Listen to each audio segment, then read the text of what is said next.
Selamat pagi, siang, sore, malam. Assalamualaikum warahmatullahi wabarakatuh. Salam Om Swastiastu, Namo Buddhaya, salam kebajikan. Perkenalkan, saya Rohmah Putri Al-Aufa dari Program Studi Manajemen Sibermu untuk menyampaikan sebuah presentasi yang berjudul Dari Gotong Royong ke Individualisme, Matinya Semangat Pancasila di Masyarakat Modern. Indonesia, sebuah bangsa yang kaya akan keberagaman, telah lama dikenal dengan salah satu pilar budayanya yang paling fundamental, gotong royong. Semangat kebersamaan, saling membantu, dan bekerja sama tanpa pamrih ini telah menjadi denyut nadi kehidupan sosial kita, mengakar kuat dalam setiap sendi masyarakat, dari Sabang sampai Merauke. Namun, seiring dengan laju modernisasi dan globalisasi yang tak terindahkan, kita menyaksikan sebuah pergeseran yang cukup mengkhawatirkan. Nilai-nilai kolektif yang dulu begitu dijunjung tinggi, kini perlahan-lahan tergerus oleh gelombang individualisme yang semakin menguat. Fenomena ini bukan sekedar perubahan kecil dalam perilaku sosial, melainkan sebuah indikasi adanya tantangan serius terhadap fondasi ideologi bangsa kita, Pancasila. Pergeseran ini memunculkan pertanyaan mendasar, apakah semangat gotong royong yang merupakan esensi dari Pancasila, khususnya sila ketiga, persatuan Indonesia, dan sila kelima, keadilan sosial bagi seluruh rakyat Indonesia benar-benar memudar? Apakah kita sedang menyaksikan kematian perlahan dari semangat yang telah menyatukan kita sebagai bangsa? Data dari Badan Pusat Statistik BPS pada tahun 2023 menunjukkan bahwa partisipasi kerja bakti di desa telah menurun signifikan dari 45% pada tahun 2018 menjadi hanya 30%. Angka ini meskipun hanya satu indikator, memberikan gambaran awal tentang erosi nilai-nilai komunal yang terjadi di tengah masyarakat kita. Melalui presentasi ini, saya ingin mengajak kita semua untuk merefleksikan secara mendalam fenomena pergeseran nilai dari gotong royong menuju individualisme. Tujuan utama presentasi ini adalah: pertama, menganalisis akar permasalahan di balik lunturnya semangat gotong royong. Kedua, mengidentifikasi dampak-dampak yang ditimbulkan oleh individualisme terhadap kohesi sosial dan implementasi nilai-nilai Pancasila. Dan ketiga, merumuskan rekomendasi konkret untuk menghidupkan kembali semangat gotong royong di tengah masyarakat modern. Topik ini menjadi sangat relevan untuk dibahas saat ini karena beberapa alasan. Di era digital yang serba cepat, interaksi tatap muka semakin berkurang, digantikan oleh konektivitas virtual yang seringkali paradoks, mendekatkan yang jauh namun menjauhkan yang dekat. Individualisme yang berlebihan dapat mengikis rasa empati, solidaritas, dan kepedulian sosial, yang pada gilirannya dapat melemahkan ketahanan sosial bangsa. Sebagai generasi penerus, kita memiliki tanggung jawab untuk memiliki dan melestarikan nilai-nilai luruh Pancasila, bukan hanya sebagai retorika, tetapi sebagai panduan hidup yang nyata. Memahami tantangan ini adalah langkah awal untuk mencari solusi dan memastikan bahwa semangat gotong royong tetap menyala dalam jiwa setiap anak bangsa. Demikian pengantar dari saya, mari kita selami lebih jauh pembahasan ini. Untuk memahami lebih dalam fenomena ini, mari kita telaah beberapa kerangka teori. Pertama, gotong royong sebagai nilai Pancasila. Gotong royong bukanlah sekedar tradisi, melainkan inti filosofis yang menyatukan 5 sila Pancasila. Bapak pendiri bangsa kita, I.R. Soekarno, bahkan pernah menyatakan bahwa jika Pancasila diperas menjadi satu kata, kata itu adalah gotong royong. Ini menunjukkan beberapa sentralnya nilai ini dalam konsepsi berbangsa dan bernegara. Secara spesifik, gotong royong sangat erat kaitannya dengan sila ketiga, persatuan Indonesia, di mana semangat kebersamaan menjadi perekat yang mengatasi perbedaan suku, agama, ras, dan antar golongan. Ia juga merupakan manifestasi dari sila kelima, keadilan sosial bagi seluruh rakyat Indonesia. Karena melalui gotong royong, kita berupaya mencapai kesejahteraan bersama, saling membantu yang lemah, dan memastikan tidak ada yang tertinggal dalam pembangunan. Gotong royong juga dapat dipandang sebagai modal sosial kapital, yaitu jaringan hubungan, norma, dan kepercayaan yang memfasilitasi koordinasi dan kerjasama untuk keuntungan bersama. Ketika modal sosial ini kuat, masyarakat akan lebih resilient, produktif, dan harmonis.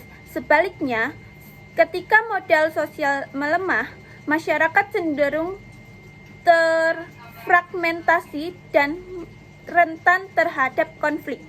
Kemudian, kita beralih ke teori individualisme. Individualisme adalah pandangan moral, filosofi, atau politik yang menekan kemerdekaan individu dan pentingnya nilai-nilai pribadi. Dalam konteks positif, individualisme mendorong kreativitas, inovasi, dan kemandirian. Namun, dalam konteks ekstrim, ia dapat mengarah pada egoisme, kurangnya kepedulian sosial, dan pengabaian tanggung jawab kolektif. Masyarakat modern dengan segala kompleksitasnya seringkali mendorong individu untuk fokus pada pencapaian pribadi, kompetisi, dan pemenuhan kebutuhan diri sendiri di atas kepentingan bersama. Terakhir, teori perubahan sosial. Perubahan sosial adalah transformasi dalam struktur dan fungsi masyarakat seiring waktu. Globalisasi, modernisasi, dan revolusi teknologi adalah pendorong utama perubahan sosial di era kontemporer. Globalisasi membawa masuk ideologi dan gaya hidup dari berbagai belahan dunia, termasuk individualisme barat. Modernisasi dengan industrialisasi dan urbanisasi mengubah struktur masyarakat dari agraris komunal menjadi industri perkotaan yang lebih anonim. Sementara itu, teknologi digital, khususnya media sosial, menciptakan ruang interaksi baru yang seringkali bersifat individualistik, di mana individu lebih banyak berinteraksi dengan layar daripada dengan sesama di dunia nyata. Pergeseran teoritis ini bukan hanya konsep abstrak, melainkan sebuah realitas yang kita saksikan dalam kehidupan sehari-hari di Indonesia. Mari kita lihat beberapa contoh nyata.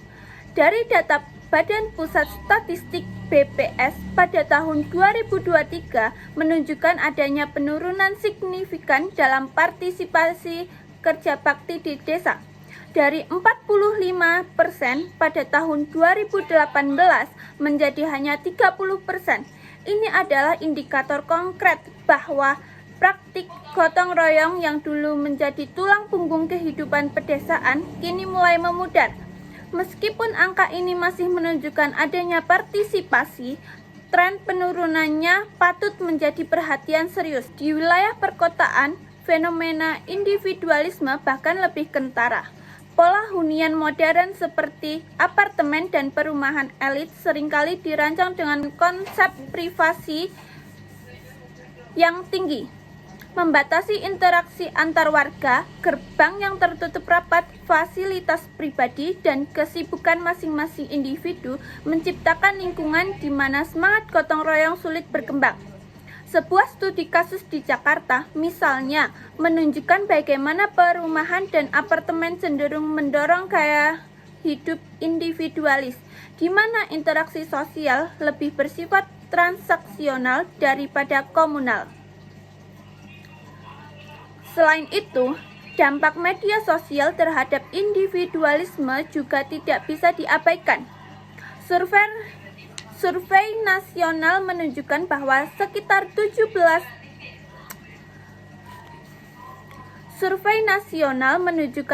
sekitar 70% mahasiswa Indonesia menghabiskan lebih dari 4 jam per hari di media sosial. Meskipun media sosial dapat menghubungkan kita, interaksi yang dominan di sana seringkali bersifat superficial dan berpusat pada diri sendiri, centered. Kondisi ini berdampak pada menurunnya empati, kerjasama, dan partisipasi sosial di dunia nyata, terutama di kalangan generasi muda. Kita menjadi lebih nyaman berinteraksi melalui layar daripada membangun hubungan yang mendalam dengan tetangga atau komunitas sekitar.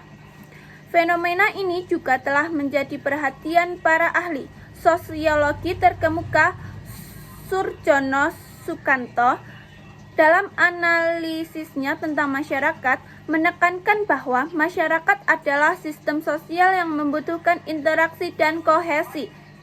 Individualisme yang berlebihan, menurutnya, dapat merusak kohesi sosial tersebut, menyebabkan fragmentasi dan melemahnya ikatan komunal.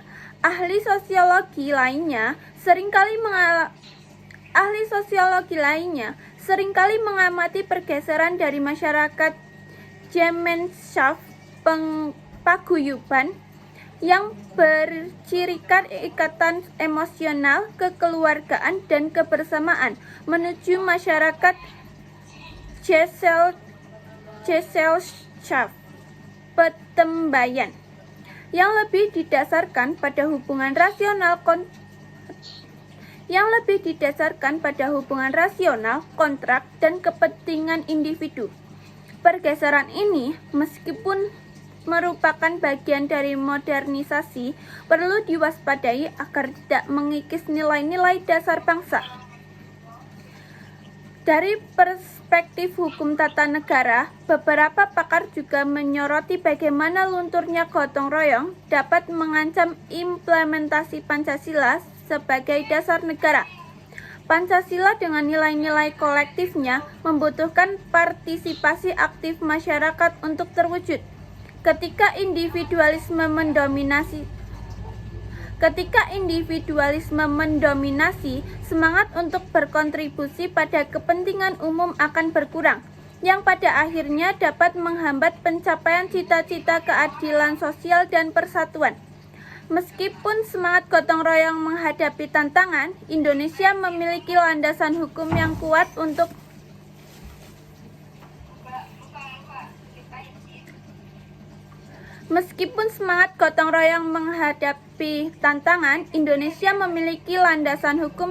untuk melestarikan dan membudayakannya.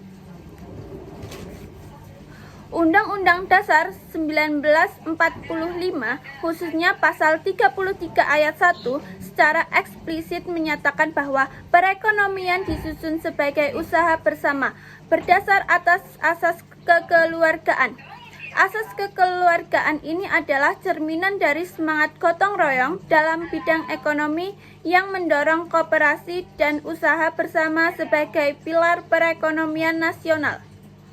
Lebih lanjut, Undang-Undang Nomor 6 Tahun 2014 tentang Desa menempatkan gotong royong sebagai salah satu norma utama dalam pembangunan dan memberdayakan masyarakat desa.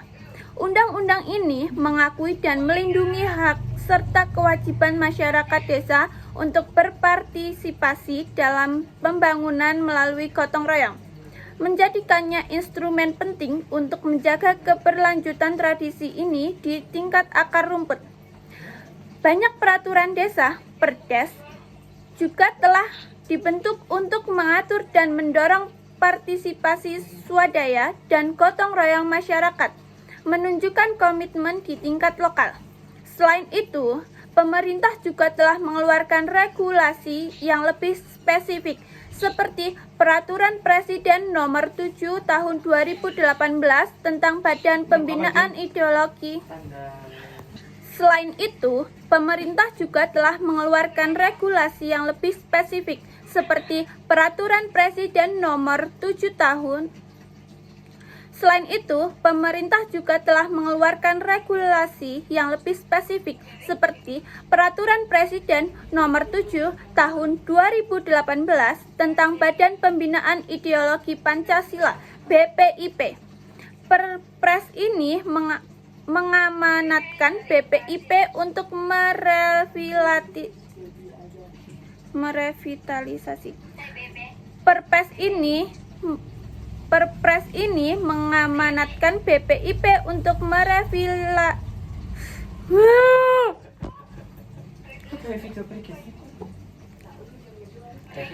Perpres ini mengamanatkan BPIP untuk merevitalisasi dan membudayakan gotong royong di tengah masyarakat dalam mengarusutamakan nilai Pancasila. Ini menunjukkan adanya upaya sistemasi dari negara untuk mengembalikan dan memperkuat semangat kebersamaan ini sebagai bagian integral dari identitas bangsa. Implikasinya, meskipun ada tantangan dari individualisme, kerangka hukum kita sebenarnya sangat mendukung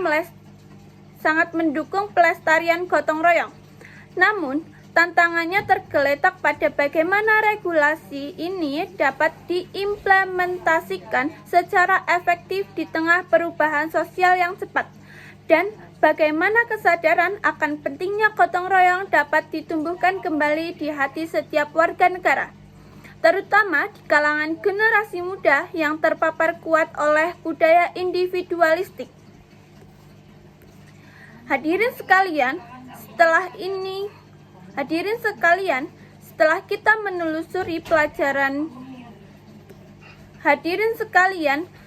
kita menelusuri perjalanan dari gotong royong menuju individualisme, dapat kita simpulkan bahwa semangat Pancasila, khususnya nilai gotong royong, memang menghadapi tantangan serius di masyarakat modern. Pergeseran ini bukan berarti matinya semangat Pancasila secara total, melainkan sebuah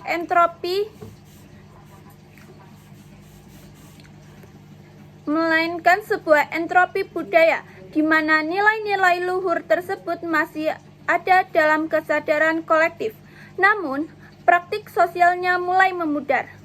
Faktor-faktor seperti globalisasi, modernisasi, urbanisasi, dan penetrasi teknologi digital yang masif telah mendorong munculnya individualisme ekstrim.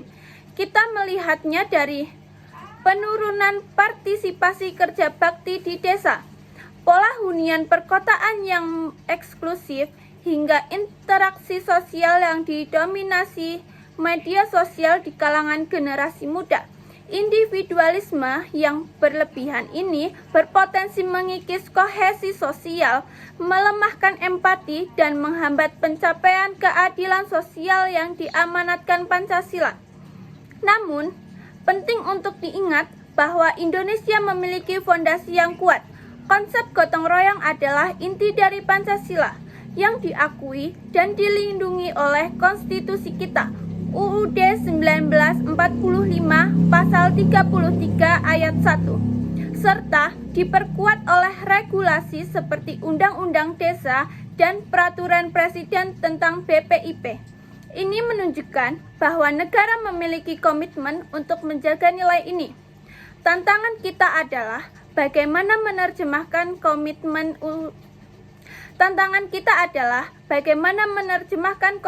hukum ini menjadi praktik nyata di tengah arus perubahan zaman.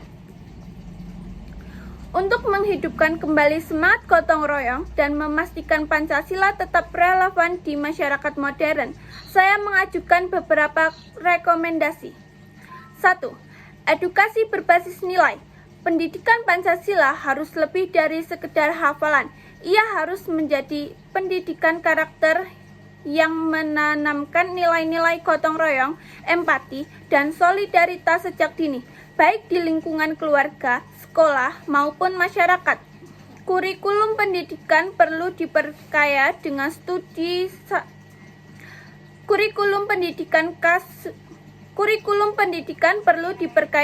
studi kasus nyata dan proyek-proyek kolaboratif yang mendorong praktik gotong royong. 2. Optimalisasi peran komunitas lokal. Mengaktifkan kembali dan memberdayakan komunitas-komunitas lokal, baik di negara maupun di perkotaan.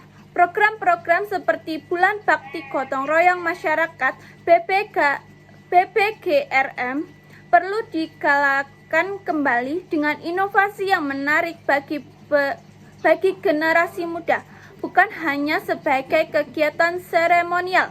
3. Pemanfaatan teknologi untuk kebaikan bersama. Teknologi digital, termasuk media sosial, dapat dimanfaatkan untuk memfasilitasi gotong royong, platform kolaborasi, penggalangan dana sosial, atau kampanye kesukarelawanan daring dapat menjadi jembatan untuk menyatukan individu dalam tujuan bersama, mengubah individualisme digital menjadi kolaborasi digital. 4. Kebijakan publik yang mendukung. Pemerintah perlu terus merumuskan kebijakan yang tidak hanya melindungi, tetapi juga secara aktif mendorong praktik gotong royong. Ini bisa berupa insentif bagi komunitas yang bergotong royong atau regulasi yang memastikan pembangunan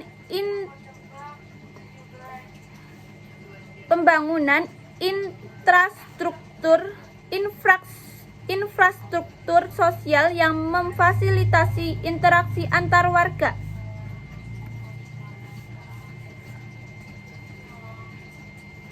5.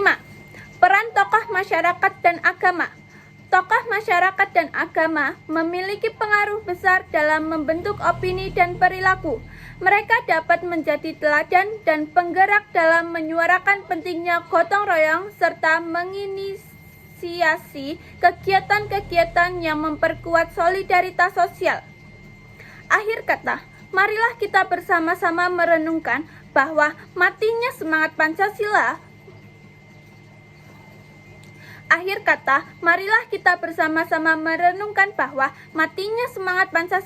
bukanlah takdir yang tak terhindarkan, melainkan sebuah pilihan untuk membiarkan individualisme menguasai atau pilihan untuk bangkit dan menghidupkan kembali api gotong royong yang telah menjadi identitas sejati bangsa kita. Masa depan Pancasila ada di tangan kita semua. Terima kasih atas perhatian dan waktu yang telah Anda berikan.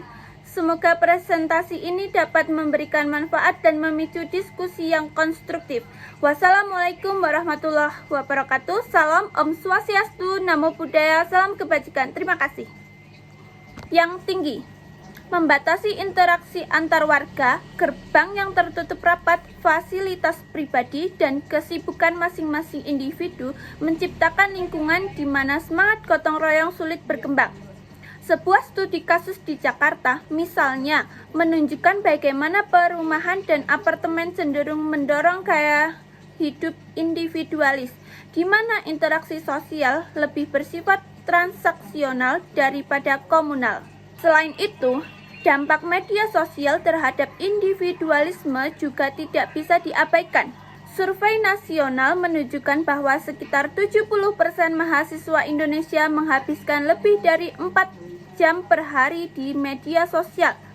Meskipun media sosial dapat menghubungkan kita, interaksi yang dominan di sana seringkali bersifat superficial dan berpusat pada diri sendiri, self-centered. Kondisi ini berdampak pada menurunnya empati, kerjasama, dan partisipasi sosial di dunia nyata, terutama di kalangan generasi muda. Kita menjadi lebih nyaman berinteraksi melalui layar daripada membangun hubungan yang mendalam dengan tetangga atau komunitas sekitar. Fenomena ini juga telah menjadi perhatian para ahli sosiologi terkemuka Surjono Sukanto dalam analisisnya tentang masyarakat, menekankan bahwa masyarakat adalah sistem sosial yang membutuhkan interaksi dan kohesi. Individualisme yang berlebihan, menurutnya, dapat merusak kohesi sosial tersebut, menyebabkan fragmentasi dan melemahnya ikatan komunal. Ahli sosiologi lainnya seringkali mengamati pergeseran dari masyarakat Gemeinschaft paguyuban yang bercirikan ikatan emosional, kekeluargaan, dan kebersamaan menuju masyarakat Gesellschaft petembayan yang lebih didasarkan pada hubungan rasional, kontrak, dan kepentingan individu. Pergeseran ini, meskipun merupakan bagian dari modernisasi, perlu diwaspadai agar tidak mengikis nilai-nilai dasar bangsa. Dari perspektif hukum tata negara, beberapa pakar juga menyoroti bagaimana lunturnya gotong royong dapat mengancam implementasi Pancasila sebagai dasar negara. Pancasila dengan nilai-nilai kolektifnya membutuhkan partisipasi aktif masyarakat untuk terwujud. Ketika individualisme mendominasi, semangat untuk berkontribusi pada kepentingan umum akan berkurang, yang pada akhirnya dapat menghambat pencapaian cita-cita keadilan sosial dan persatuan. Meskipun semangat gotong royong menghadapi tantangan, Indonesia memiliki landasan hukum yang kuat untuk melestarikan dan membudayakannya. Undang-Undang Dasar 1945, khususnya pasal 33 ayat 1, secara eksplisit menyatakan bahwa perekonomian disusun sebagai usaha bersama, berdasar atas asas kekeluargaan. Asas kekeluargaan ini adalah cerminan dari semangat gotong royong dalam bidang ekonomi yang mendorong kooperasi dan usaha bersama sebagai pilar perekonomian nasional. Lebih lanjut, Undang-Undang Nomor 6 Tahun 2014 tentang Desa menempatkan gotong royong sebagai salah satu norma utama dalam pembangunan dan memberdayakan masyarakat desa. Undang-undang ini mengakui dan melindungi hak serta kewajiban masyarakat desa untuk berpartisipasi dalam pembangunan melalui gotong royong, menjadikannya instrumen penting untuk menjaga keberlanjutan tradisi ini di tingkat akar rumput.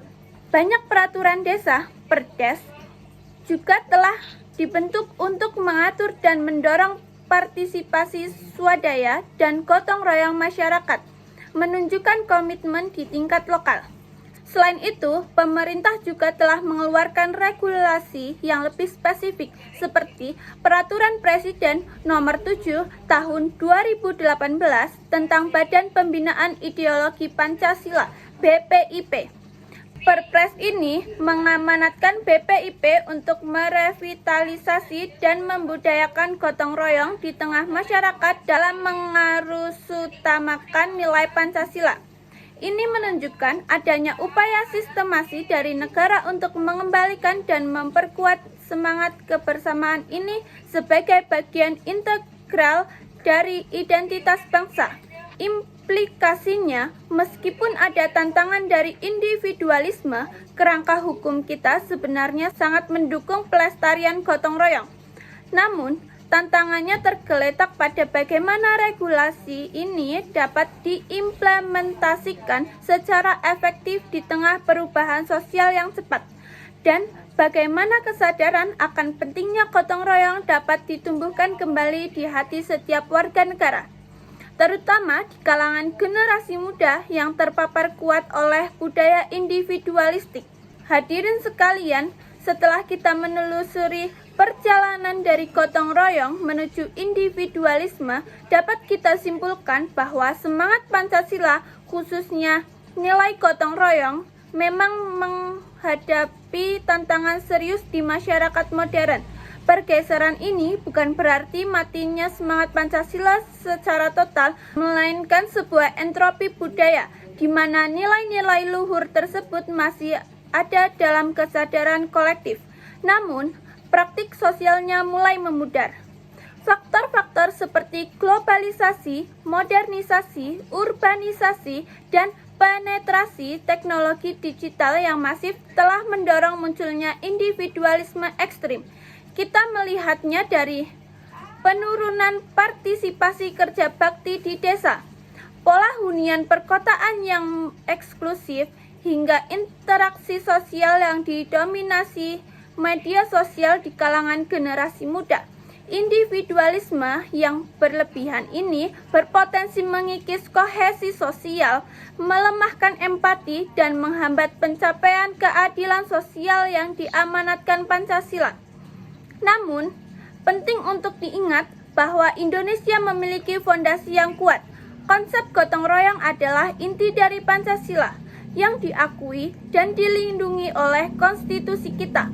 UUD 1945 pasal 33 ayat 1, serta diperkuat oleh regulasi seperti Undang-Undang Desa dan Peraturan Presiden tentang BPIP.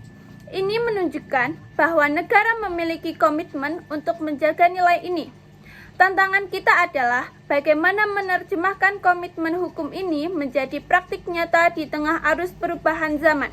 Untuk menghidupkan kembali semangat gotong royong dan memastikan Pancasila tetap relevan di masyarakat modern, saya mengajukan beberapa rekomendasi. 1. Edukasi berbasis nilai. Pendidikan Pancasila harus lebih dari sekedar hafalan. Ia harus menjadi pendidikan karakter yang menanamkan nilai-nilai gotong royong, empati, dan solidaritas sejak dini, baik di lingkungan keluarga, sekolah, maupun masyarakat. Kurikulum pendidikan perlu diperkaya dengan studi kasus nyata dan proyek-proyek kolaboratif yang mendorong praktik gotong royong. 2. Optimalisasi peran komunitas lokal. Mengaktifkan kembali dan memberdayakan komunitas-komunitas lokal, baik di negara maupun di perkotaan. Program-program seperti Bulan Bakti Gotong Royong Masyarakat (BBGRM) perlu digalakan kembali dengan inovasi yang menarik bagi generasi muda, bukan hanya sebagai kegiatan seremonial.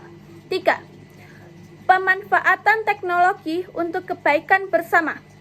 Teknologi digital, termasuk media sosial, dapat dimanfaatkan untuk memfasilitasi gotong royong.